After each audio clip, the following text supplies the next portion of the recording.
Good morning. It's Jason Sergine, and I'm in Tokyo still. Yesterday and the day before, very strange. It's almost as soon as I arrived to Tokyo, I got a call from a talent agency saying we're looking for extras in a big movie production. I'm not allowed to say anymore. Um, and I was like, well, I don't have any clothes, but all I'm wearing is a suit. They're like, you're wearing a suit? Perfect. Come to the studio tomorrow. And so I came. They wanted me to be a secret police or something, a SP, like a Secret Service kind of person. And so I went and first time to a movie studio, an actual movie studio. It was Toho Studios, ironically the same studios that did Godzilla. Um, but huge studios, and actually ended up being a huge production by a major director and some very famous Japanese and American actors. And they upgraded. I showed up wearing my glasses because I didn't bring any contacts. Like, oh, you can't be Secret Service now. You're gonna have to be a diplomat. So they upgraded my position to a diplomat. And it was very long. It was very exhausting, and yeah. Um, yeah, yeah, yeah. It went every night. It went until at least 9 o'clock, 10 o'clock. It started at 6 o'clock in the morning until 10 o'clock, or 11 o'clock, or 12 o'clock at night. And it's the most exhausting and boring job in the world that I've ever done in a long time. And it's great. It's extremely fun.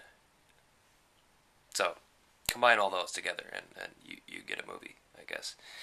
Um, but today, my boss called from back in Hitachi, and she I told her I was in Tokyo, but I'm going to the Tokyo office today, and there's a 24-hour helpline helping other foreigners get out of the country. And since I know how to get people out of the country and speak Japanese and English, I can help them find the way and get their way here, and help them leave if need be. And so that's what I'll be doing today, and possibly tomorrow, or until all this dies down. But according to all the news recently, everything's totally looking up. And the weather today, yeah, let that camera focus. Yeah, it's gonna be 20 Celsius today. That's like 70, 75 degrees. It's warming up. It's springtime. I saw some plum blossoms blooming yesterday. Sakura is on its way.